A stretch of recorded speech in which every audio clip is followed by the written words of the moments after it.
오늘 이사야 60장 이 말씀을 나누도록 하겠습니다. 1절 말씀이에요. 일어나라 빛을 발하라. 이는 내 빛이 이르렀고 여호와의 영광이 내 위에 임하였음이니라. 아멘. 하나님의 환대를 반사하십시오. 하나님의 환대를 알아야 사람을 환대할 수 있습니다. 라는 제목으로 말씀을 나누도록 하겠습니다. 60장부터 마지막 장까지 당연히 결론부에 해당하는 내용이겠죠. 우리가 성경을 공통적으로 읽다 보면 그 속에 흐름의 순서가 아주 명확한 내용들이 많죠. 먼저 죄악 가운데 있는 백성들에 대한 하나님의 심판의 선포가 주어지고 또 하나님의 정의로운 징계의 역사가 또 이어지고 나면 이제 하나님의 은혜로 회복과 영광의 날을 맞이하게 되면 선포함으로 말씀을 마무리해 가고 있습니다. 인간의 타락과 하나님의 심판, 인간의 회개와 하나님의 구원이 반복되는 것. 이거 성경이 우리에게 보여주고 있는 중요한 하나의 패턴이죠. 이스라엘은 기원전 587년에 바벨론에 의해 패망하죠. 예루살렘 성전은 파괴됩니다. 그곳에서 사용되던 모든 집기들은 강탈당하게 되죠. 많은 사람들이 포로가 되었습니다. 그리고 대략 50년 후인 539년 정도에 바벨론이 페르시아에 정복당한 뒤로 포로들이 예루살렘으로 귀환해 나라를 다시 일으키기 시작을 하죠. 그 귀환은 공식적인 것만 3차에 걸쳐서 진행이 된 것으로 알려집니다. 그들은 예루살렘 성전을 재건해 봉헌하고 515년에 다윗과 솔로몬 시대의 영광을 회복하기를 위해서 많은 노력을 기울였습니다. 근데 여러분 살아봐서 알잖아요. 일이 계획대로 되지 않잖아요. 그죠? 자녀를 키워봐도 알죠. 내 마음대로 되지 않고 계획대로 되지 않아요. 하나님의 계획에 내 계획이 멈췄을 때 하나님의 계획에 대해서 주목할 수 있는 것. 이게 믿음을 가지고 있는 사람의 어떤 시각이 아니겠느냐 그런 생각을 해보게 됩니다. 이스라엘의 상황은 바벨론 식민지 시대보다 별로 나아지는 게 없었죠. 황폐된 땅에 돌아와서 다시 일군다라는 거 쉬운 일이 아니고 아니겠어요.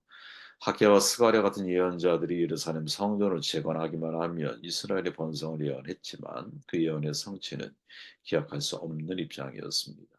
이런 상태에서 이스라엘 백성들이 얼마나 낙심했을까 불을 보듯 뻔한 일 아니겠습니까? 입장을 바꾸라 보세요. 우리가 내일의 명확한 결과가 눈에 보이면, 그죠? 그게 우리의 눈에 선명하게 시각화되어지면 사실은 오늘 고난을 견뎌나가는 것은 쉬운 일이지만 내일에 대한 불투명이 항상 우리를 불안하게 만드는 거. 그런 일이 지속이 된다고 생각해 보십시오. 굉장히 힘든 거예요. 그 어려운 상황에 선지자가 이렇게 선포하는 거죠. 일어나 빛을 발하라. 이는 내 빛이 이르렀고 여호와 영광이 내 위에 임하였음이니라. 보라 어둠이 땅을 덮을 것이며 캄캄함이 만민을 가리려니와 오직 여호와께서 내 위에 임하실 것이며 그의 영광이 내 위에 나타내리니. 선지자가 말하는 빛은 이스라엘에게서 즉 자체 발광이 아니라는 거죠.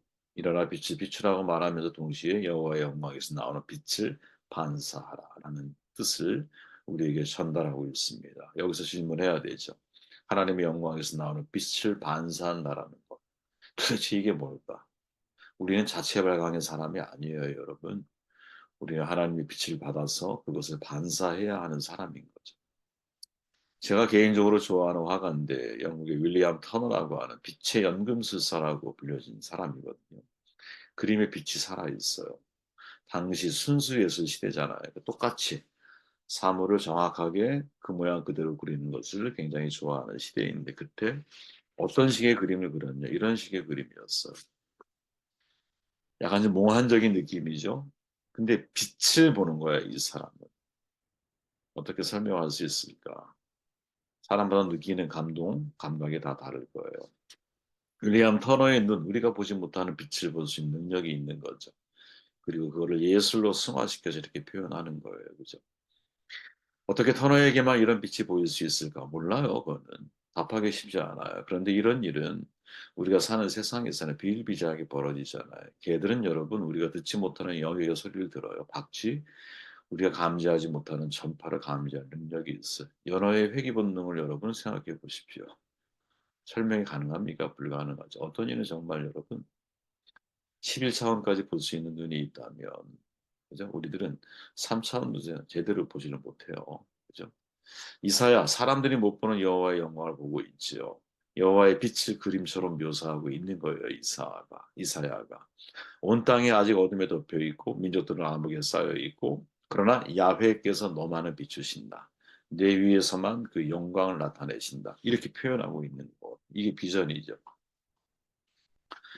저는 저와 여러분들이 하나님의 비전을 받는 사람이 되었으면 좋겠어요. 음. 정말 자아 실현이라고 하는 것은 여러분 솔로몬의 최후를 생각하시면 돼요. 내 마음에 원하는 걸 다 했지만 헤벨 헛되고 헛되다. 우리의 인생이 그럴 거라면 나의 인생은 여러분 꽃 한 송이 지는 것과 같아요. 그러나 여호와의 영광이 우리에서 함께 있고 여호와께 하나님께서 나에게 주신 비전을 따라가는 삶을 살아갈 때 마지막 순간에 이제 하나님 앞에 내가 비록 부끄러움이 없겠어요. 많은 삶이지만 그래도 다 이루어가는 삶을 내가 살아갈 수 있는 거죠. 하나님의 비전 속에 자아 성취가 담겨 있다. 이 믿음을 가지고 달려가야 한다니까요. 자, 누가복음 15장에 보니까 모든 세리와 죄인들이 말씀으로 가까이 나오니 바리새인과 서기관들이 수군거려 이르되 이 사람이 죄인들을 영접하고 음식을 같이 먹는다. 예수께서 그들에게 이 비유로 이르시는 너희 중에 어떤 사람이 양 100마리 쭉 이러면서 잘 알지만 15장은 잃어버린 것들에 대한 비유가 쭉 나오죠. 잃어버린 양, 또 잃어버린 은전, 또 잃어버린 아들. 그죠?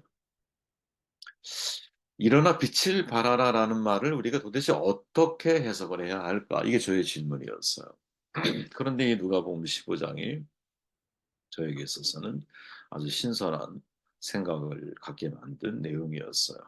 예수님 시대의 바리새인과 종교학자들 사람을 구별해 사귀었잖아. 두 부류로 나누어 평가했어요. 사귈 사람과 사귀면 안 되는 사람.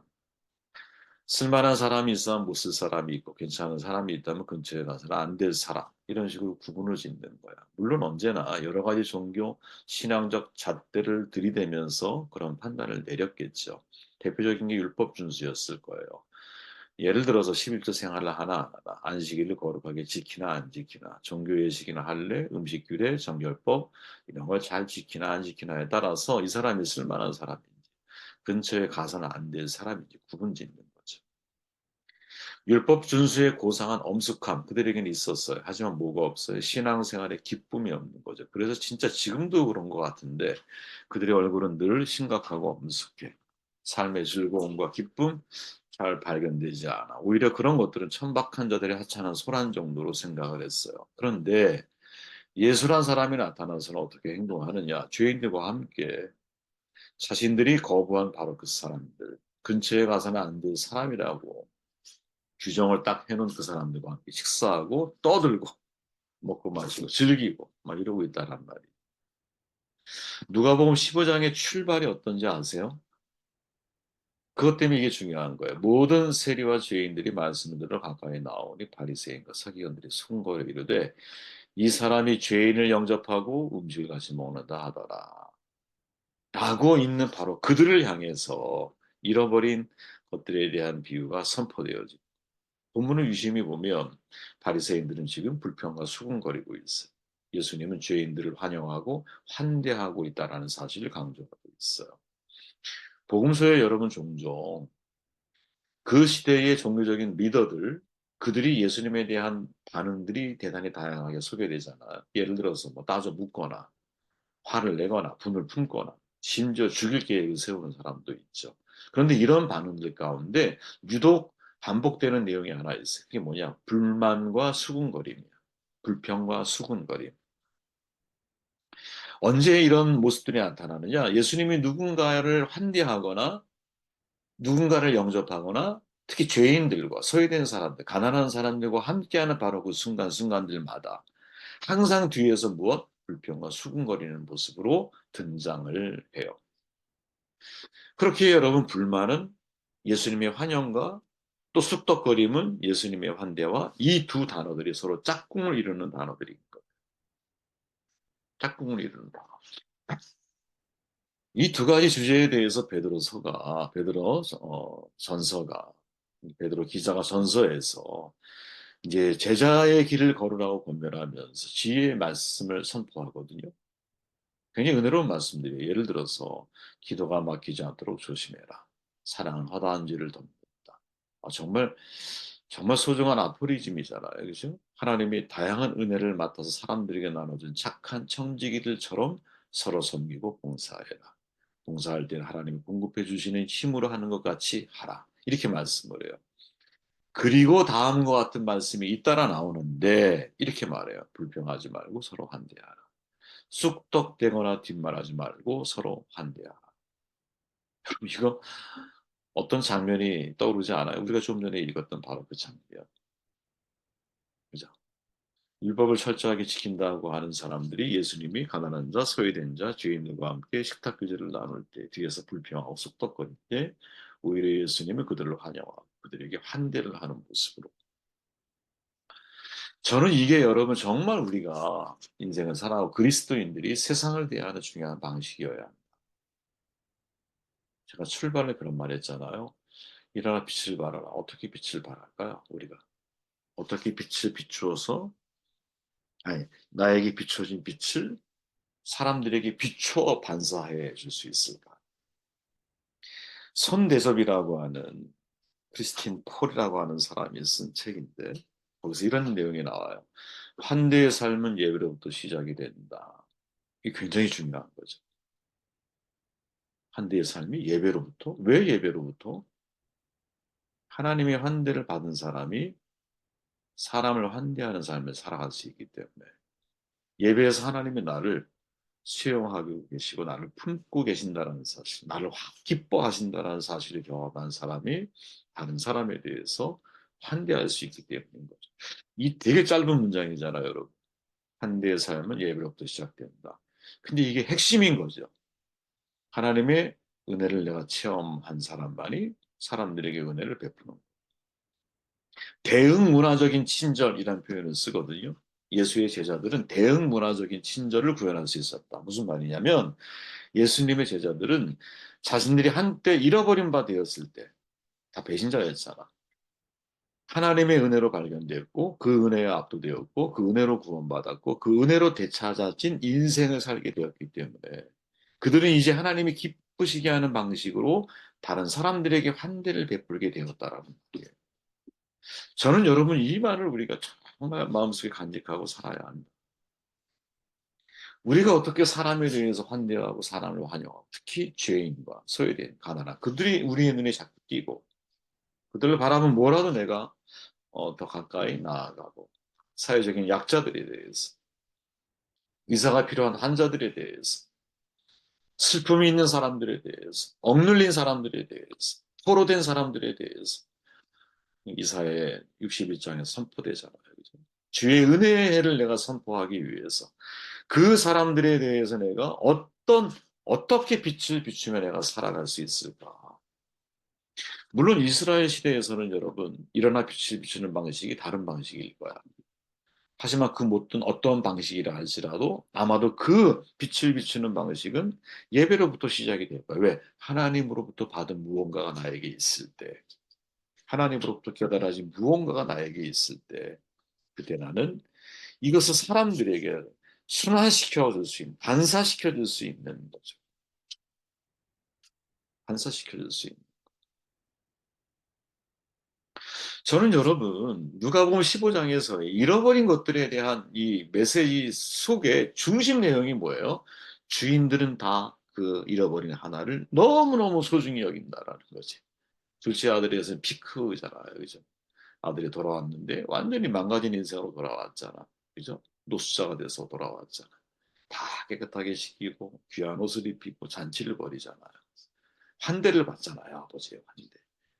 그 아들이 그 이후에 어떤 삶을 살게 되었을까요? 뭐 능히 상상이 가능하지 않아. 다른 사람을, 특히 죄인을 환대하는 인생을 살아가지 않았을까.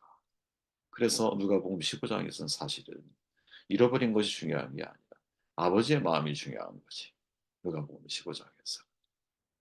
자, 다시 본론으로 돌아가 보면 일어나 빛을 발하라. 야, 우리가 어떻게 빛을 반사하는 사람이 될 수 있을까? 도대체 이 말이 의미하는 바가 뭘까? 이렇게 정리할 수 있을 거야. 하나님이 내게 주신 은혜를 내가 깨닫는 사람만이 다른 사람에게 은혜를 받는 법이. 둘째 아들의 모습처럼 내 마음대로 인생을 살아왔는데 이런 나를 품으시는 아버지의 마음을 깨닫게 되었을 때 세상에 방황하는 영혼들을 품을 수 있는 사람이 되어지는 것일 뿐. 한 마리 잃어버린 어린 양을 위해서 애타는 마음, 베이직 트러스트, 사람들에게 약자에 대한 깊은 관심을 내가 베푸는 모습을 통해서 나를 통해 하나님께서 당신의 빛을 사람들에게 비추는 일을 시작하시는 것이 아니겠느냐. 저는 저와 여러분들이 이런 인생을 우리의 삶의 주변에서부터 실천해 옮겨나가는 좀 되시기를 바랍니다.